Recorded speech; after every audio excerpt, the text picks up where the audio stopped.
Because today, as you know, we are talking about resurrecting this sanctuary. This conversation started a few years ago when an anonymous donor gave $10,000 in honor of Richard Martin, our longtime member and greeter who died in 2020. It was designated for the purpose of making our space more welcoming, as Richard had done in his own unique way all the years he was here. And if you didn't know him, that chuckle across the crowd means something. Recarpeting the sanctuary rose through the vestry's conversations as the simplest solution to vastly improve the welcome of this sanctuary. You don't have to look at it all that closely to know that our red carpet doesn't really say inviting or beautiful, which is what I always want our worship to be. There are holes and stains and tears and just the wariness of wear. New carpet seemed like the obvious way to best use the donation. But when we really started looking into that option, we realized that the tiles under the pews are about as inviting and beautiful as the carpet. Did we really want to put brand new carpet around this tired and faded and scuffed tile? And then, when we started looking into the tile, we discovered that they are made of asbestos. A health hazard, as most of you know, if the tiles are broken or crushed and inhaled into the lungs. But perfectly safe when intact, I assure you. Legally, and for the safety of our congregation, we had to get intentional about how we would work with and around these tiles.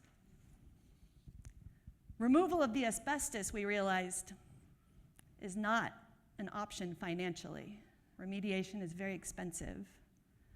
We needed to work with what we have. After that, and any of you familiar with home renovation are familiar, we realized that we couldn't do one thing, laying down new carpet, without needing to make dozens of decisions that had at first seemed totally unrelated. If we wanted new carpet, we needed to think about our wiring and electrical, because we have a lot of free wires floating about, which means we need to think about our musical setup and our Zoom setup. Sorry, excuse me. Because that's what most of the wires are for. All on top of the effect of drilling in and out of the asbestos tiles to remove the pews and install carpet on top of the tiles. It was a domino effect. To the question of what would make our sanctuary more welcoming, we added, what is the safest way forward for our congregation, especially with our limited resources? Which then evolved into, what opportunities do these potential changes present for us to make our space safer and more accessible? Indeed, more welcoming. Which finally led us to the question we've shared with you in the past few weeks in our newsletter. How is the Spirit leading us to make changes to our sanctuary so that we can live even more deeply into our call to welcome the stranger, love our neighbor, and lift up the gifts of the Spirit of everyone who walks into those red doors? Now, we are going to use that donation to recarpet. And we are going to carpet over these tiles, which is our safest and most welcoming option. But in order to do this, the vestry and I have come to the conclusion that it's no longer a choice to remove the pews and replace them with chairs, but a necessity. as a matter of both our community's health and safety and the costs associated with all our options. This isn't a decision your leadership made quickly or lightly.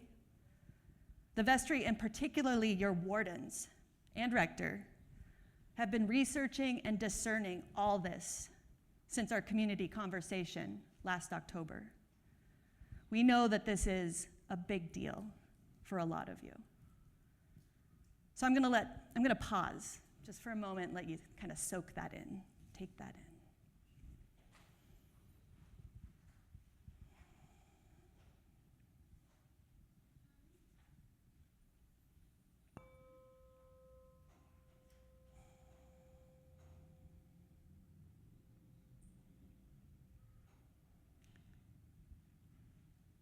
So now, you're going to hear first from Roberta Peterson, our junior warden. She's going to explain the logistical and practical reasons behind this decision.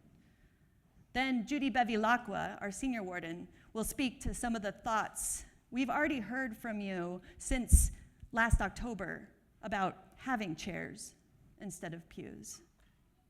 Then you'll get to hear from me just a little bit more. This all might be a little longer than our typical sermon time, but I think it's worth taking the time. So I'm going to invite Roberta up.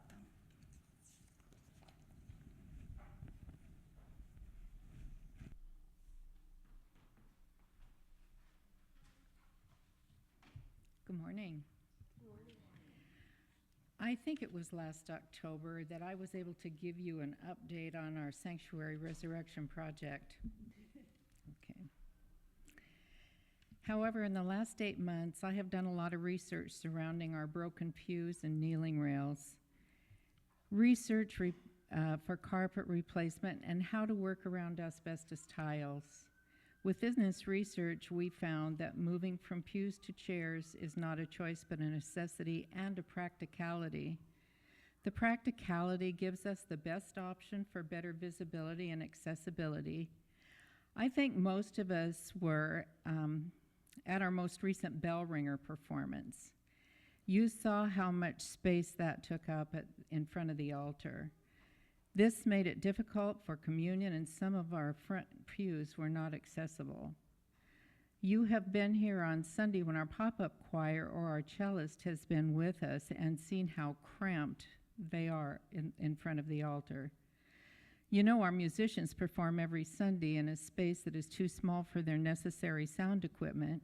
Kathy nearly fell trying to get out from behind her piano when her feet got tangled in wiring. All of these things can be eliminated with chairs without losing seating space. Chairs can be arranged to enhance visibility as well. Now I want to share some numbers I found. Some of the numbers are approximations, but most are quotes that we've received. Even though new pews cannot be used due to the asbestos tiles, I checked on the price. The cost to replace our old pews with new ones would be $18,000 to $22,000, and this would not include kneeling rails, labor for removing existing pews and reinstalling new ones. To refurbish our old pews, the cost would run at least $12,000, not including kneeling pads or, again, the labor for removing and reinstalling. Our quote for asbestos abatement was $17,800. The cost of chairs is approximately $10,200 to $10,500 plus shipping of approximately $1,000. Using chairs, the asbestos will not be removed because it will be sealed, and the cost of the sealant is included in the carpet quote. The savings of purchasing chairs versus pews is about $27,600 if new pews and $19,600 if refurbished old pews, which doesn't include labor cost, but does have asbestos removal costs factored in. The bottom line is, for our health and safety as well as the financial situation, chairs are our logical choice. As for the existing pews, we are working and thinking of ways to repurpose some of the wood for other items for our sanctuary, like a new font or a new altar. At this point, we're still dreaming about some other ideas for repurposing the wood. Some of you have asked about using pews either in your homes or for garden benches. I am told that these pews can be cut down to make smaller benches, but for outdoor use, they would need to be sanded and refinished with a marine-type paint or sealer to repel moisture. We hope to have both carpet and chair samples available for all to see very soon. And Judy will now share more information regarding the research being done on the types of chairs that are available.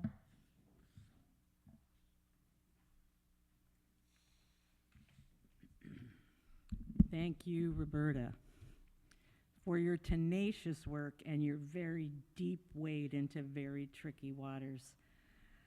She was amazing.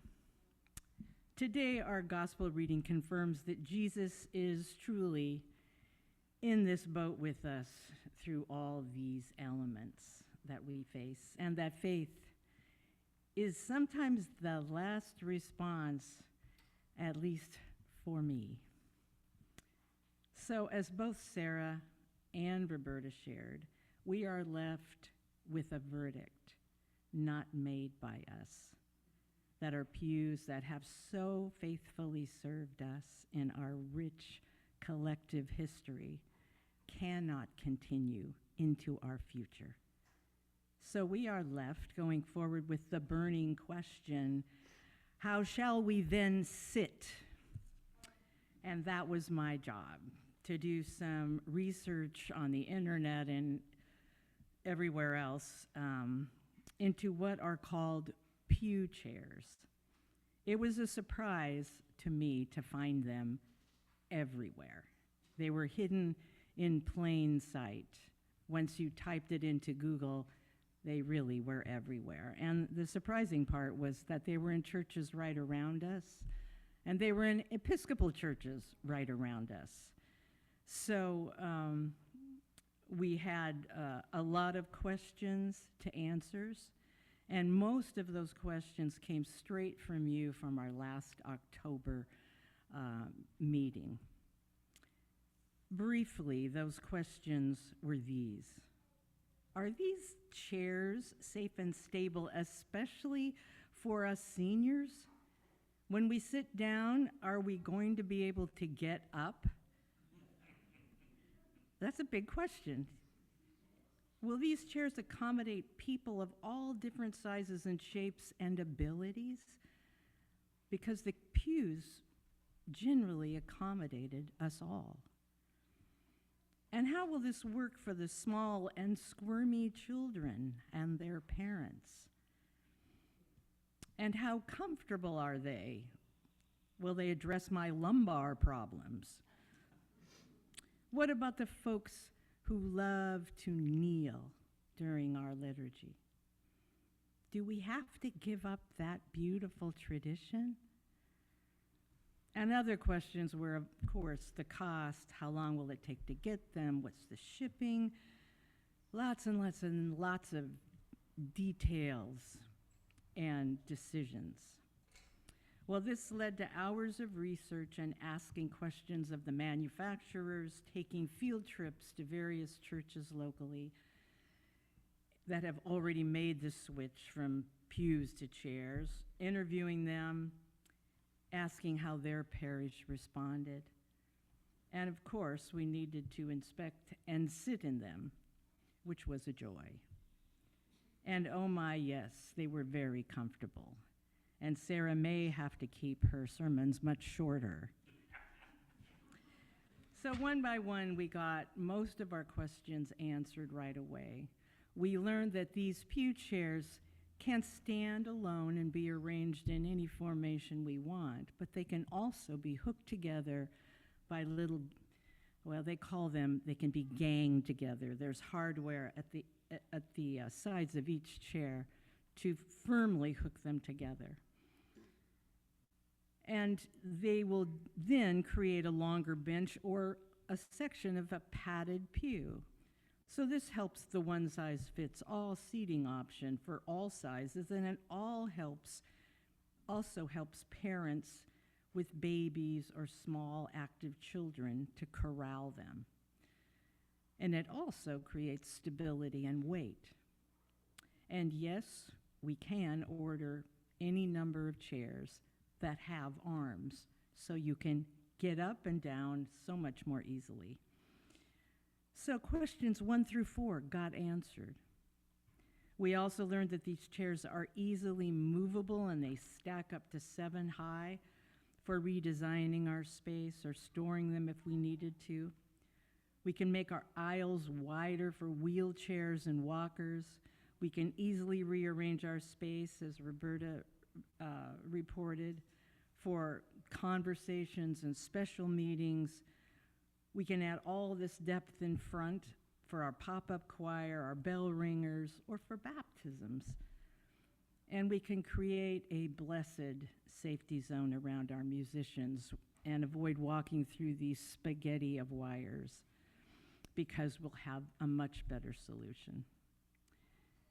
And we finally discovered that there are very creative resources for kneelers, for those who want and need them.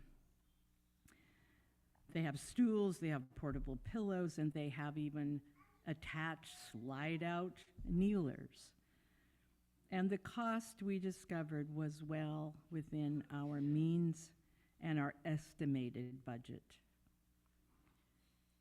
It all started to feel calming, and it felt like a slow path was being made for this resurrection of our St. Luke's mission and vision, for her sweet sanctuary of welcome and worship, and for her unique history of beauty and art. Proceeding this slowly has yielded good benefits. And I was reminded of that song of good hope that Kathy has taught us all to sing and to worship with. And the words are, "Take your time now," and we have. It's not as bad as it seems.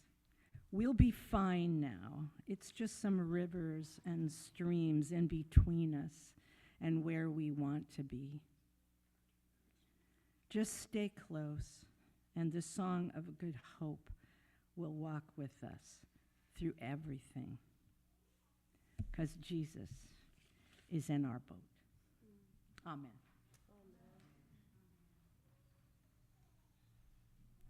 We still have a few more words to hear. But thank you so much to Roberta and Judy. I cannot express to you how much time and work they have put into all of this. I know it might be sounding kind of sudden to some of you, but this has been a long, slow process that they have been leading. So thank you, wardens. So this decision we came to is rooted in the values of our faith. The highest of those values, as Jesus says, is love the Lord your God with all your heart and with all your soul and with all your mind, and love your neighbor as yourself. I don't know if God has opinions about our sanctuary setup. I do know I've presided over a communion of potato chips and bottled water on a very dirty sidewalk in San Francisco. And it felt as holy as anything I've presided over in a church. There's nothing we can do to prevent God from showing up. But there are things we can do to make sure we're loving our neighbor. I love how nonchalant Jack is about this. We love our neighbor by keeping one another safe and healthy. We love our neighbor by making space for their different bodies and abilities when they come through our red doors. We have the opportunity to broaden our welcome and our accessibility, which is to say, our love with this project. When you came in this morning, you were handed a sanctuary resurrection card And if you're on Zoom, Riley will post a link to the online card for you. And it will also be in the newsletter on Wednesday. So there are going to be multiple access points to this card. This is an opportunity for you to respond to this decision, to name your feelings, your fears, your wonderings about what is to come, and for your responses to be heard. We'll be reading the responses out loud during worship next week, unless you don't want us to read yours, which is an option on the card.